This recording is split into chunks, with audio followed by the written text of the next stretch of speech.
හරි මේ 36 වෙනි ගාන හදනකොට අපිට මෙන්න මෙහෙම පොඩි කොටසක් කරනවා ගාන හදන්න.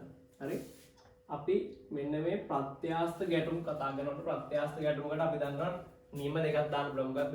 එකක් තමයි ශක්ති සංසිද්ධිය කියන්නේ ගැටුමට පෙර චාලක ශක්තිය පසු චාලක ශක්තිය සමාන කරන්න පුළුවන්. අනිත් එක ගම්ම්‍යතා සංසිද්ධිය ගැටුමට පෙර ගම්ම්‍යතාවය පසු ගම්ම්‍යතාවය යම් දිශාවකට සමාන කරලා ගන්න පුළුවන්. හරි එතන මෙන්න මෙහෙම තීර එකක් තියෙනවා. සමාන ස්කන්ධ සහිත ගෝල දෙකක් ගැටුණට පස්සේ මොකද වෙන්නේ? මේ දෙකේ ප්‍රවේග හෝමාරුනේ කියන්නේ මෙයා මේ පැත්තට v1 ප්‍රවේගයෙන් යනවා නම් මෙයා මේ පැත්තට v2 ප්‍රවේගයෙන් යනවා නම් ගැටුණට පස්සේ ස්කන්ධ සමාන වෙනවා. ඒතකොට ගැටුණට පස්සේ මෙයා යන්නේ මේ පැත්තට v2 ප්‍රවේගයෙන් මෙයා යන්නේ මේ පැත්තට v1 ප්‍රවේගයෙන්. ඕක ඕනනම් ශක්ති සංසිද්ධිය ගම්ම්‍ය සංසිද්ධිය දාලා හදලා බලන්න. මේක සාමාන්‍යයෙන් අපි යාන්ත්‍ර විද්‍යාව පටන් ගන්න දවස්වල මේ ගාන හදලා ඔප්පු කරලා පෙන්නනවා. හරිද? එතකොට අරනේ දැන් මේ චාලක ශක්තිය ගම්ම්‍ය සංසිද්ධිය පොඩ්ඩක් ඕනනම් දාලා බලන්න. හරියටම ඉදලා තියෙන්නේ මෙයයි මෙයාගේ ප්‍රවේගය මෙයාට හම්බෙලා මෙයා ඒ වේගයෙන් යනවා. මෙයාගේ ප්‍රවේගය මෙයාට හම්බෙලා මෙයා ඒ වේගයෙන් යනවා. ඒ දිශාවට යනවා. පැහැදිලිද? එතකොට දැන් මෙතන අපිට මේ කතාව ඕන වෙන්නේ මේ තියෙන්නේ 36 වෙනි ගානේ. අපිට කියනවා ස්කන්ධේ සමාන තුන් දෙනෙක් ඉන්නවා. හරි? හතරවෙනි එක නම් ස්කන්ධේ වෙනස්. එතකොට m ඊට පස්සේ මෙතන ඉන්නවා දෙකයි m එකේ. හරි? එතකොට අපි මෙයාව වෙන්න මේ කොනේ ඉන්න එක්කනාව අපි හිතමු ABCD කියලා දාමු. A කියන එක්කනට මේ පැත්තට v වේගයක් දෙනවා. හරි? A කියන එක්කනට අර පැත්තට v වේගයක් දෙනවා. එතකොට දැන් A කියන එක්කන v වේගයෙන් ගිහිල්ලා B එක ගැටෙනවා. හරි? දැන් එතකොට මෙන්න මේ තියරි එක අනුව මෙන්න මේ කොටස අනුව අපිට තේරෙන්න ඕනේ මෙයාගේ ප්‍රවේගය මේ පැත්තට v මෙයාගේ ස්කන්ධය සමානයි. එහෙනම් මෙයාගේ ප්‍රවේගය කීයද? බිඳුවයිනේ. දැන් මේ දෙන ගැටුණාම මොකද වෙන්නේ? ප්‍රවේග හෝමාරුනේ කියන්නේ බිඳුව මෙයාට එනවා මෙයාට v වේගය හම්බෙනවා. එතකොට එහෙනම් මෙයා නිසල වෙනවා ගැටුණාට පස්සේ මෙයා මේ පැත්තට v වේගයෙන් යන්න ඕනේ. එහෙනම් ප්‍රවේග හෝමාරු වෙන්න ඕනේ. එතකොට එහෙනම් මෙයා යනවා v වේගෙන් මෙයා නිසල වෙන්නේ. එතකොට මේ දෙන්න ගැටුණාට පස්සේ මොකද වෙන්නේ? a හා b ගැටුණාම a නිසල වෙනවා. b යනවා v වේගෙන්. දැන් මෙයා නිසල වුණා. මොන්න මෙයා නිසල වුණා. b යනවා දැන් v වේගෙන්. හරි? ඊට පස්සේ දැන් b යනවා v වේගෙන්. b ගිහිලා වැදෙන කාගේද? c ගේ. දැන් bc ගත්තා ස්කන්ධ සමානයිනේ. මෙයාගේ ආරම්භක ප්‍රවේගය බිඳුවයි. මෙයාගේ ආරම්භක ප්‍රවේගය v. දෙන්න ගැටුණාට පස්සේ දෙන්නගේ ප්‍රවේගය හෝමාරු වෙනවා. මෙයාට එනවා බිඳුව. මෙයාට යනවා b. හරි? ඒතර ඔන්න දැන් අපි වැදගත් කරගෙන ඇවිල්ලා තියෙන්නේ මෙතන මෙයා v වේගෙන් යනවා. මෙයාගේ ප්‍රවේගය බිඳුවයි. දැන් මෙහෙම වෙනවද? මෙයා දෙන්න වෙනවා. මෙයා නිසල වෙලා මෙයාට v යම් වෙනවද? නෑ. එහෙනම් මෙන්න දැන් ස්කන්ධ වෙනස්නේ. එතකොට මෙයාටයි මෙයාගේ ගැටීමට අපි දාන්න ඕනේ ගම්ම්‍යතා සංසිද්ධියයි ශක්ති සංසිද්ධියයි. පැහැදිලි?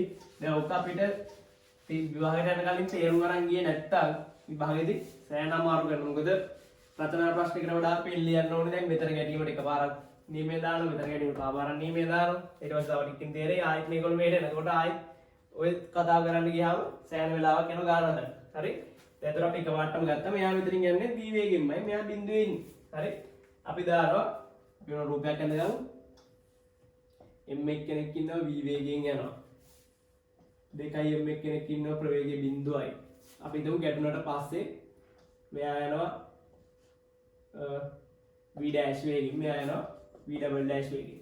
හරිද? දැන් අපි v dash සහ v double dash තමයි හොයාගන්න හදන්නේ. හරි? අපි ගන්නවා මේ විදිහට. අපි මෙයාට දානවා ගැටුමට පෙර මේ දිශාවට. හරි?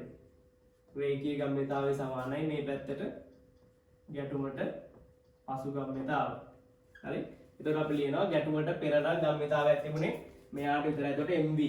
එතකොට ගැටුමට පෙර mv සමානයි ගැටුමට පසු ගම්ම්‍යතාවය මේ දිශාවට. එතකොට මේ දිශාවට මෙයාගේ තියෙනවා 2m v double dash. ඊට පස්සේ මෙයාගේ මේ පැත්තට තියෙනවා මෙයාගේ mv dash. හරි? ධන v dash. දැන් මේකේ m අකුරු ටික කවල දාලා දෙනවා v සමානයි v double dash 2i v double dash ධන v dash. හරි?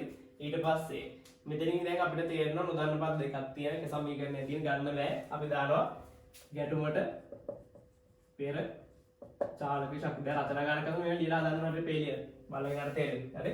ඊට පස්සේ ගැටුමට පසු චාලක ශක්තිය. එතකොට අපි ලියනවා ගැටුමට පෙර චාලක ශක්තිය තිබුණේ මෙයාට විතරයි. ගැටුමට පස්සේ මෙයාටත් තියෙනවා මෙයාටත් තියෙනවා. එතකොට අපිට එනවා භාගයයි mv වර්ග සමානයි භාගයයි mv dash වර්ග ධන භාගයයි 2m v double dash වර්ග. හරි හැමෝගෙම භාගයයි භාගයයි m කපලා දාන්න. එතකොට අපිට තේරෙනවා මෙතන v වර්ග සමානයි v dash වර්ග ධන 2i v double dash වර්ග. හරි ඊට පස්සේ අපිට කරන්න තියෙන්නේ මේ දෙන්න පාවිච්චි කරලා වර්ග සමීකරණයක් ගන්න. මේකෙන් අපි v dash සහ v double dash දෙකම හොයාගන්න ඕනේ. අපි මුලින් එක්කෙනෙක් හොයාගෙන ඉන්නවා. එතකොට අපි ගමු මෙතනින් v dash සමාන වෙනවා මෙයා මෙහෙට දා v ඍණ 2i v double dash. හරි ඊට පස්සේ මෙන්න මෙයාව ආදේශ කරන්න මෙතෙන්. අපි මෙයාව ආදේශ කරනවා අතෙන්ට. එතකොට අපිට එනවා මෙතන ලියන්නම් ඒ වෙලේ v වර්ග සමානයි v ඍණ 2i v double dash වල වර්ගය ධන 2i v double dash වල වර්ගය. දැන් මේක සුළු කරලා යනවා රා v වර්ග සමානයි මෙතන එනවා v වර්ග ධන 4i v dash වර්ග ඍණ 4i v double dash ධන 2i v double dash වර්ග. අපි ඉල සුළු කරලා ගමු. දැන් මේ v වර්ගෙට මේ v වර්ගේ කැපිලා යනවා. එතකොට අපිට එනවා බිඳුව සමානයි 4i v dash මේකයි මේ එකතු කරාම 6i v dash වර්ග ඍණ 4i v double dash. ඊට පස්සේ ටික මම මෙතෙන්ට ගන්න. හරි එතකොට අපිට එනවා දෙකෙන් බෙදන්න දෙන්න. එතකොට අපිට එනවා බිඳුව සමානයි 3i v dash වර්ග ඍණ 2i v dash. හරිද? ඊට පස්සේ මේකෙන් අපි v dash එළියට ගන්න. එතකොට අපිට එනවා v dash වරහණක් 3i v dash ඍණ 2i v සමානයි බිඳුව. එතකොට අපිට තේරෙන්න ඕනේ පද දෙකක ගුණිතයේ බිඳුවක් වෙන්න නම් එක්කෝ මේ පද දෙකේ එකක් බිඳුව වෙන්න ඕනේ. කියන්නේ මේ කෑල්ල එක්ක බිඳුව වෙන්න නැත්නම් මේ කෑල්ල බිඳුව වෙන්න. එතකොට අපි ලියනවා v double dash සමානයි බිඳුව හෝ v dash v double dash සමානයි අපි ලියන්නම 3i v double dash ඍණ 2i v සමානයි බිඳුවයි. කියන්නේ v double dash සමානයි 2i v බෙදීම 3යි. හරි දැන් මේ දෙක එකක් තමයි උත්තරේ. එතකොට අපිට තේරෙන්න ඕනේ හරි v double dash की ප්‍රවේගයේ බිඳුවක් වෙන්න බෑ. මෙයා v වේගෙන් ඇවිල්ලා ගැටෙනවා මෙයාගේ. එහෙනම් මෙයාගේ ප්‍රවේගයේ බිඳුවක් වෙන්න බෑ. එහෙනම් මෙයාගේ ප්‍රවේගය කීයද දෙනවා? එතකොට v double dash අසමානයි බිඳුව නිසා v double dash සමානයි 2i v බෙදීම 3. ඊට පස්සේ අපිට දැන් v double dash කියලා කියන්නේ මෙයාගේ ප්‍රවේගය. ඊට පස්සේ අපිට තව ඕනේ කවුද? v dash උත් ඕනේ. ඒක හොයාගන්න. අපි අර පළවෙනි සමීකරණයට ආදේශ කරමු. මුලින් අපි සමීකරණයක් ගත්තා මෙන්න මේ විදිහට v සමානයි v dash ධන 2i v double dash කියලා මේකට ආදේශ කරන්න වෙන ගත්තාගේ v double dash කියලා කියන්නේ මේකනේ. එතකොට අපිට v සමානයි v dash ධන මේක දෙකින් වැඩි දෙවාරයක් 2i v බෙදීම 3යි. හරි එතකොට අපිට එනවා v dash සමානයි v ඍණ මෙහා මේ පැත්තට දාන්න 4i v බෙදීම 3යි. එතකොට අපිට එනවා v dash සමානයි ඍණ v බෙදීම 3යි. එතකොට v double dash සමානයි 2i v බෙදීම 3යි. මේක ධන උත්තරයක් ආවේ. මෙයා අපිට ආවේ ඍණ උත්තරයක්. ඒ කියන්නේ අපි අර ලකුණු කරගත්ත ප්‍රවේගවල විශාලත්වය සහ දිශාව තමයි මේ ඇවිල්ලා තියෙන්නේ. එතකොට අපිට එනවා මෙන්න මේ දිශාව. හරි? එතකොට අපිට ඇවිල්ලා තියෙන්නේ අන්තිමට c සහ d ගැටියෙන්නේ අපි ගත්තේ. මෙන්න c මෙන්න d. දැන් මෙයාටනේ v double dash තිබුණේ මේ පැත්තට දාපුවා අපුට ලකුණු කරේ දෙන්නම්. එතකොට මෙයාට මේ පැත්තට ඇවිල්ලා තියෙනවා කියලාද? 2i v බෙදීම 3ක්. අපි මෙයාගේ ප්‍රවේගය ලකුණු කරේ කොහොමද? පසු ප්‍රවේගය ලකුණු කරේ මෙහෙට. හැබැයි ඒක ඇවිල්ලා තියෙන මොකක් කියලාද? ඍණ v බෙදීම 3යි කියන්නේ. ඒ කියන්නේ මේ ප්‍රවේගය මෙහෙට නෙමෙයි තියෙන්නේ.